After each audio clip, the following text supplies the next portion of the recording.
ja ühtepidi, kui me teeme taotluse, et tahaks rohkem rõõmu kogeda või mis iganes paremat tervist, siis tegelikult paratamatu on see, et me peame kohtuma või mitte ei pea, vaid nagu tulevad nähtavale need kohad, kus me ei koge rõõmu, kus me ei koge seda head tervist. Ja siis need on need kohad, mida vastu võtta. Pead olema valmis vastu võtma seda, mis on pigem see vastand sellele, mis sa tahtsid. See võib tulla, ehk siis ülihea point on tegelikult see, et armastuse sees on kõik tunded. Ehk siis, kui me tahame armastust, siis nagu tihtipeale inimesed arvavad, et armastus on see, kõik on bliss ja kõik on tore. Aga tegelikult armastuse sees, tingimusteta armastuse sees on absoluutselt kõik tunded. Nii kurbus, nii häbi, nii süütunne, kogu see kompott.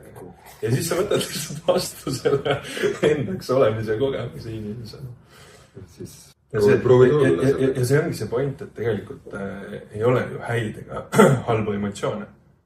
Ei ole negatiivseid ega positiivseid emotsioone. On lihtsalt laengud kehas, mis väljenduvad meie mõistes negatiivsete ja positiivsete. Annavad mingi tunde. Täpselt. Aga tegelikult see on lihtsalt laeng. Okei, ma lihtsalt luban läbi keha kogeda selle tunde läbi.